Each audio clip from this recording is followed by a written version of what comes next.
Hi everyone, कैसे हैं आप सब? I hope you are doing very good. आज के वीडियो में बहुत इंपॉर्टेंट टॉपिक कवर करूंगा, ग्रीन रेवोल्यूशन। अब ग्रीन रेवोल्यूशन को कवर करने से पहले मैं आपको बता दूं कि अगर आपको मेरे रेगुलर अपडेट्स चाहिए और अगर आप चाहते हो कि आपको इंपॉर्टेंट क्वेश्चंस मिलते जाएं, छोटी छोटी वीडियोस मिलती जाएं जो आपको एग्जाम्स में बहुत हेल्प करे, तो आप मुझे इंस्टाग्राम में मुझे फॉलो कर सकते हैं और आप व्हाट्सएप चैनल को भी फॉलो कर सकते हैं। दोनों के लिंक मैंने डिस्क्रिप्शन पे डाल रखे हैं। चलिए आइए अब हम समझते हैं कि ये ग्रीन रेवोल्यूशन क्या है। Green revolution basically, green is related to agriculture. Revolution मतलब बहुत कुछ ऐसे डिसीजन लिए गए थे जो एग्रीकल्चर में बहुत सारे चेंजेस आए थे, positive changes. So green revolution मैं समझाऊं कि आपको पहले मैं एक छोटा सा ब्रीफ दे दूं। 1951 से हमारी प्लानिंग चालू हुई। 1951 टू 1956 हमारा फर्स्ट 5 ईयर प्लान था। फर्स्ट 5 ईयर प्लान ने बेसिकली जो फोकस किया था वो एग्रीकल्चर पे फोकस किया था। तो फर्स्ट 5 ईयर प्लान में जो एजेंडाज बने थे, जो रूल्स बने थे कि क्या करना है, वो एग्रीकल्चर पे फोकस थे। ठीक है, तो एग्रीकल्चर का ही टारगेट सेट किया गया था, वो टारगेट अचीव भी हो गया था। लेकिन समहाउ सेकेंड 5 ईयर प्लान में ये रियलाइज किया गया कि एग्रीकल्चर डेवलपमेंट से इकोनॉमी की ग्रोथ नहीं होगी। अगर इकोनॉमी में ग्रोथ चाहिए तो हमें इंडस्ट्रियल डेवलपमेंट भी करनी होगी। तो सेकेंड 5 ईयर प्लान में इंडस्ट्रीज पे फोकस किया गया। PC Mahalanobis was the brain behind the second 5 year plan. PC Mahalanobis, प्रसन्न चंद्रा महालनोबिस इकोनॉमिस्ट थे और उन्होंने सेकेंड 5 ईयर प्लान का पूरा बनाया था स्ट्रक्चर। सेकेंड 5 ईयर प्लान भी कुछ खास नहीं रहा और थर्ड 5 ईयर प्लान में इंडिया ने एक बैलेंस रखने की कोशिश की इंडस्ट्रीज एंड एग्रीकल्चर में। लेकिन सेकंड थर्ड 5 ईयर प्लान में बहुत सारी प्रॉब्लम्स आ गई। सबसे पहला प्रॉब्लम तो ये इंडो चाइना वॉर हो गया था और वैसे भी बहुत अच्छा मॉनसून भी नहीं था। इन्फ्लेशन बहुत हाई हो गया था थर्ड 5 ईयर प्लान में। तो third 5 year plan was a disaster. तो 1966 के बाद इंडिया ने 3 एनुअल प्लान्स बनाए। क्यों एनुअल प्लान्स बनाए? क्योंकि 5 ईयर प्लान बनाने के लिए इंडिया के पास पैसे ही नहीं बचे थे। देखो, आप 5 ईयर प्लान कब बनाओगे? जब आपके पास पैसे हो, राइट? आपके पास पैसे हैं और आप प्लान बना रहे हो कि ये करेंगे वो करेंगे। लेकिन आप प्लान बनाने से पहले देखोगे कि 5 साल के हमारे पास पैसे की अवेलेबिलिटी है कि नहीं है। तो थर्ड 5 ईयर प्लान में हुआ क्या था कि इंडिया के पास पैसे बचे नहीं थे कि वो 5 साल के बारे सोच सके। तो इंडिया ने एनुअल प्लान बनाए 66 टू 67, 67 टू 68 एंड 68 टू 69। ये एक एक साल के प्लान बने थे। इस पीरियड को हम प्लान हॉलीडे भी कहते हैं। अब इसमें इंडिया ने प्लान बनाया कि हम एग्रीकल्चर पे फोकस करेंगे, क्योंकि क्या है ना, इंडिया इस समय तक समझ नहीं पा रही। देखो, इनिशियली इंडिया, हम लोग गुलाम थे, बोलने में खराब लगता है बट हम लोग गुलाम थे अंग्रेजों के। इतने साल उनके अंडर रह करके बहुत ऑब्वियस सी बात है कि अचानक से जब सारी रिस्पॉन्सिबिलिटी इंडियंस पे आ गई तो हम लोग प्लान नहीं कर पा रहे थे। हम लोग बेसिकली स्ट्रक्चर नहीं समझ पा रहे थे कि कैसा स्ट्रक्चर बनाए कि हमारी डेवलपमेंट चालू हो। तो ये ट्रायल एंड एरर मेथड से हमने पहला 5 ईयर प्लान बनाया। सेकेंड थर्ड में बहुत गड़बड़ा गए। इंडिया को लगा कि अब एक काम करते हैं, जो हमारी कोर स्ट्रेंथ है थर्ड 5 ईयर प्लान के बाद, दैट इज एग्रीकल्चर, उस पर फोकस करते हैं। एग्रीकल्चर को एक बार हम लोग अच्छे से अपने लेवल पे लेके आएंगे, अच्छा कर लेंगे। उसके बाद देखेंगे कि क्या करना है, कि जो हमारा स्ट्रेंथ है हम उसको नहीं भूलते। क्योंकि सेकंड 5 ईयर प्लान में अपने स्ट्रेंथ को हम भूल गए, इंडस्ट्रीज पे फोकस किया। थर्ड 5 ईयर प्लान में किस्मत ने साथ नहीं दिया, वॉर हो गया, इन्फ्लेशन आ गया। तो इंडिया ने बोला कि अब हम पहले एग्रीकल्चर को स्ट्रॉन्ग करेंगे। तो एग्रीकल्चर को स्ट्रॉन्ग करने के लिए इंडिया ने यहाँ पे एक प्लान बनाया, ग्रीन रेवोल्यूशन। ठीक है, तो 1965-66 में ग्रीन रेवोल्यूशन का फाउंडेशन ले हुआ। क्या था बेसिकली ग्रीन रेवोल्यूशन? ये एक पैकेज प्रोग्राम था। मतलब इंडियन गवर्नमेंट ने एक अच्छा खासा पैसा रेस इसके लिए इशू किया। ठीक है, तो जब भी कोई प्रोग्राम होता है जिसमें बहुत सारे पैसे की रिक्वायरमेंट होती है तो गवर्नमेंट उसके लिए फंड अलॉट करता है। तो यहाँ ग्रीन रेवोल्यूशन के लिए भी गवर्नमेंट ने फंड्स अलॉट किए थे और फंड अलॉट करके लैब्स में, ठीक है, एकदम हाई लेवल के लैब बनाए। लैब में HYV सीड्स जनरेट किए, हाई यील्डिंग वैरायटी सीड्स। और वो सीड्स क्या थे, वो बहुत ही हाई क्वालिटी सीड्स थे। उसको जब हम सो करेंगे, ज़मीन में उसको डालेंगे, तो क्रॉप जो ग्रोथ था वो बहुत फास्ट था। इससे दो फायदे हुए। पहला फायदा, फैलोइंग पीरियड ज़ीरो हो गया।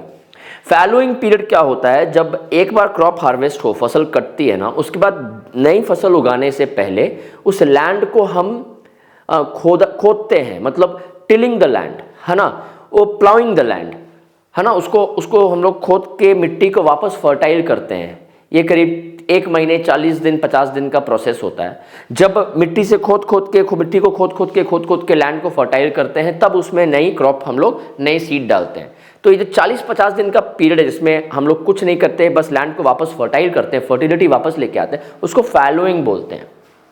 ठीक है, HYV सीड्स ने फैलोइंग पीरियड को ज़ीरो कर दिया था, क्योंकि सीड इतने अच्छे थे, इतने प्रोडक्टिव थे, ठीक है, कि उसमें जैसी ज़मीन में डाला क्रॉप्स की फसल उगनी चालू हो जाती थी और बहुत फास्ट होती थी। ठीक है, तो ग्रीन रेवोल्यूशन बेसिकली एक पैकेज प्रोग्राम था जिसमें लैब्स में, है ना, HYV सीड्स बनाए गए। वो सीड्स को फिर ज़मीन में डाला गया, लेकिन वो सीड्स ऐसा नहीं था कि सीड्स डाल देंगे तो काम हो जाएगा। उसके साथ जो कॉम्प्लीमेंट्री प्रोडक्ट्स थे, पानी, इरिगेशन सिस्टम अच्छा चाहिए था, केमिकल फर्टिलाइजर्स चाहिए थे। ठीक है, तो कंटिन्यूसली फर्टिलाइजर्स डालो, केमिकल पेस्टिसाइड स्प्रे करना है। ठीक है, आप देखते होगे कि टीवी में या कभी आप ट्रेन में जाते हो, देखते होगे मुंह में सब बांध के सिर्फ आंखें विजिबल है, आंखों में चश्मा लगाया हुआ है और उसके बाद वो स्प्रे कर रहे हैं। तो वो सब उस सीड्स को चाहिए था, तो बेसिकली एक्सपेंसिव प्रोसेस था, लेकिन ये बड़ा हिट प्रोग्राम था, बिकॉज इसके बाद जो है वो ग्रोथ एग्रीकल्चर की काफ़ी ज़्यादा हुई। तो क्या है, इसको डिटेल में समझते हैं। अब हम लोग आते हैं ग्रीन रेवोल्यूशन में। ठीक है, तो ये ग्रीन रेवोल्यूशन है। ठीक है, इसको हम लोग न्यू एग्रीकल्चर स्ट्रैटेजी भी कहते हैं। So during 1951-66 Indian agriculture remained traditional in nature. So 66 तक ट्रेडिशनल इन नेचर, मतलब नॉर्मली जैसा काम होता था वैसे ही हो रहा था। सब्सिस्टेंस फार्मिंग चल रही थी, ये मैंने आपको प्रॉब्लम्स इन इंडियन एग्रीकल्चर में समझाया है। Tradition and locally available resources were used to reach productivity. In India was dependent on other countries for supply of food grains. दूसरे कंट्री पे इंडिया डिपेंडेंट था। ठीक है, फॉर इंस्टेंस, अब देखो ये डेटा याद रखना, 1960 से 61 तक 3.5 मिलियन टन्स एंड 65-66 में 10.6 million tons of food grain were imported. क्योंकि हम लोग समझ नहीं पा रहे थे क्या करना है, कभी इंडस्ट्रीज पे फोकस, कभी एग्रीकल्चर पे फोकस, कभी दोनों पे फोकस। तो हुआ क्या कि जो हम कर पा रहे थे वो भी नहीं कर रहे थे। तो अल्टीमेटली ये जो डेटा है ये हमें बता रहा है कि इतना फूड ग्रेन्स हमें इंपोर्ट करना पड़ा। तो उसके बाद इंडिया ने डिसीजन लिया, जब एनुअल प्लान्स बने, कि हम ये ग्रीन रेवोल्यूशन करेंगे। ठीक है, चलिए अब इसमें हुआ क्या, मीनिंग ऑफ ग्रीन रेवोल्यूशन जो मैंने आपको समझा दिया है, इसको आप पढ़ लेना। तो इसके दो मेजर पॉइंट थे, well marked improvement in agriculture production and a sustenance of high level of agriculture production. सिर्फ एग्रीकल्चर प्रोडक्शन बढ़ा नहीं, उसको सस्टेन भी किया गया। मतलब ऐसा नहीं है कि अचानक से 10 से 100 हुआ, फिर 100 से वापस 50 और 10, 100 था और 100 को मेंटेन किया गया। ठीक है, सो अब highlights of new agriculture strategy. ठीक है, so new agriculture strategy that is green revolution was put into practice first time in the kharif season of 66। ठीक है, अब खरीफ सीजन में डाला गया, इसको हाई यील्डिंग वैरायटी प्रोग्राम्स के नाम से जाना गया है, HYV सीड्स। ठीक, दूसरा, the programme was introduce in the form of packaged programme, जो मैंने आपको समझाया अभी। ठीक है, the core of the programme consisted of seeds developed by researchers in laboratories against traditional farm seeds. ये भी मैंने आपको बता दिया, लेकिन हाँ, as a result, the surprise increase in food grains production was observed in 1967-68, nearly 25% increase as compared to production in 1967. तो इसको बोला गया, the termed this rapid increase in production as green revolution. ये मैंने आपको अभी सारा समझा दिया है। ठीक है, तो पहले समझ जाओ, उसके बाद नोट्स पढ़ोगे तो समझने में ज़्यादा ईजी होगा। अब ग्रीन रेवोल्यूशन के दो फेजेस थे। तो इनिशियली फर्स्ट फेज में ग्रीन रेवोल्यूशन जो है वो, देखो मैं समझाता हूं। गवर्नमेंट ने पहले कोशिश की कि सीड्स को हम हर स्टेट में बांट दें, लेकिन गवर्नमेंट ने रियलाइज किया कि हर स्टेट में बांटने से फायदा नहीं हो रहा है, क्योंकि जैसे मैंने आपको बताया कि सीड्स को और किसकी रिक्वायरमेंट थी? सीड्स को रिक्वायरमेंट थी पानी की, सीड्स को रिक्वायरमेंट थी केमिकल फर्टिलाइजर्स की। तो ये हर स्टेट में बांटने से जिन स्टेट के पास इरिगेशन अच्छा नहीं था, पैसे नहीं थे, केमिकल फर्टिलाइजर्स नहीं थे, तो वहाँ वो सीड दिए हुए वेस्ट हो रहे थे। ठीक है, तो गवर्नमेंट ने डिसाइड किया कि जो एफ्लुएंट स्टेट्स हैं, जो अफोर्ड कर सकते हैं, जिनके पास पैसा है, जिनके पास इरिगेशन सिस्टम अच्छा है, पंजाब हरियाणा जैसी जगह में, हम वहाँ पे सीड्स को बांटेंगे, है ना। तो क्योंकि वेस्ट हो रहा है, कोई फ़ायदा नहीं है। अगर हम सबको बांटने की कोशिश कर रहे हैं तो हर एक स्टेट में थोड़े थोड़े सीड्स जा रहे हैं और मैक्सिमम स्टेट्स में वेस्ट हो रहे हैं, और जो स्टेट इसको अच्छे से यूटिलाइज कर पा रहा है उसको बहुत थोड़ा सा सीड मिल रहा है। तो गवर्नमेंट ने एफ्लुएंट स्टेट्स को बांटना पहले चालू किया। ठीक है, तो क्या लिखा? In the first phase of green revolution the uses of HYV seed was restricted only to more affluent states like Punjab, Haryana, Andhra Pradesh, Tamil Nadu and west Uttar Pradesh. आपको नाम याद रखने हैं, हो सकता है आपको एग्जाम में आ जाए। Further the use of HYV seeds mainly benefited the growing region, wheat growing region. तो इसीलिए ना इसको हम लोग फेज ऑफ सेंट्रलाइजेशन भी कहते हैं, क्योंकि इनिशियली फर्स्ट फेज में एक तो एफ्लुएंट स्टेट्स को दिए गए, दूसरा जो ग्रीन रेवोल्यूशन है उसमें जो सीड्स बेसिकली फोकस किए गए व्हीट के प्रोडक्शन के लिए।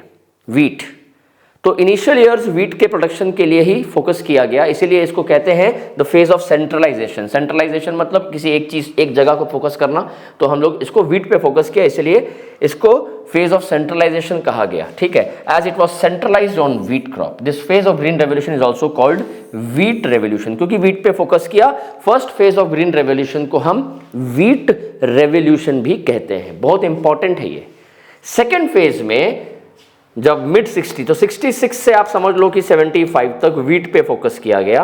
उसके बाद 70 से 80s में green revolution spread to large number of states. उसके बाद और भी स्टेट्स को देना चालू किया, क्योंकि यहाँ पे इनको समझ में आ गया था कि जो सीड्स है वो एक्चुअली काम कैसे करेंगे। ठीक है, this phase include wheat, rice, millets, barley, मेज। उसके बाद व्हीट के अलावा राइस, मिलेट, बार्ली, मेज पे भी फोकस किया गया। ठीक है, तो अब इसको क्या बोला गया? The phase of decentralisation. तो एग्जाम में एकदम क्वेश्चन आ सकता है कि ग्रीन रेवोल्यूशन के फर्स्ट फेज को फेज ऑफ सेंट्रलाइजेशन क्यों बोला गया, उसको सेकेंड फेज को फेज ऑफ डिसेंट्रलाइजेशन क्यों बोला गया। ठीक है, समझ में आया आपको? अब हम लोग आते हैं क्या था बेसिकली ये। तो ग्रीन रेवोल्यूशन में सबसे पहला features, focus on potential region. तो सबसे पहले जो पोटेंशियल रीजन थे उन पे फोकस किया गया। ठीक है, they were made devote resources on development program through the country. This resulted in spreading the resources thinly. तो क्या है thinly? मतलब इनिशियली इन्होंने सोचा कि हम सबको देंगे, तो सबको देने के चक्कर में सबको कम कम मिल रहा था, इसलिए thinly वर्ड यूज किया गया। Due to non availability of complementary resources everywhere, क्योंकि हर जगह जो मैंने बताया कॉम्प्लीमेंट्री रिसोर्सेज नहीं थे, पानी, सीड, फर्टिलाइजर्स, ये सब नहीं थे। In the new strategy a conscious decision, इन्होंने जानबूझ के सोच समझ के डिसीजन लिया कि made to concentrate all the available resources only in the potential region, so the growth did not suffer inadequacy. ठीक है, दूसरा यूज ऑफ HYV सीड्स को यूज किया गया था किसमें? व्हीट, बाजरा, राइस, मेज, ज्वार, ये सब में। Next use of chemical fertiliser, इसमें केमिकल फर्टिलाइजर्स भी मैंने समझाया आपको यूज हुए थे।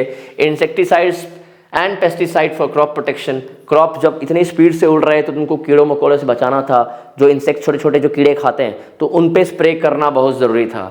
साइंटिफिक मैनेजमेंट प्रैक्टिसेस, तो इसमें ना बेसिकली स्टेप बाय स्टेप, सबसे पहला स्टेप क्या था? Selection of crop and there quality, तो कौन सा क्रॉप उगाना है और कौन सी क्वालिटी के। प्रिपरेशन ऑफ सॉइल, ठीक है। रोटेशन ऑफ क्रॉप, रोटेशन मतलब साल में आप पूरे साल तो ये नहीं करोगे ना कि आप राइस की फार्मिंग करोगे, राइस के बाद व्हीट के करोगे, व्हीट के बाद बार्ली करोगे, तो ये रोटेशन कैसा करना है। Next selection of seeds and use of fertilisers, तो ये जो है स्टेप बाय स्टेप सारे डिसीजन लिए गए। मैकेनाइज्ड मीन्स ऑफ कल्टीवेशन, ठीक है। मैकेनाइज मतलब एग्रीकल्चर मशीन, क्रेडिट फैसिलिटीज दी गई फार्मर्स को कि आप सीड्स यूज करोगे तो आपको मैकेनाइज्ड एग्रीकल्चर मशीन चाहिए, ट्रैक्टर चाहिए, टिलर्स चाहिए, ट्रैशर्स चाहिए, तो उसके लिए फार्मर्स को चीप क्रेडिट फैसिलिटी भी दी गई, सो दैट फार्मर्स जो है अपने उधार में ये सब लें और सीड्स का फायदा उनको मिले, ठीक है।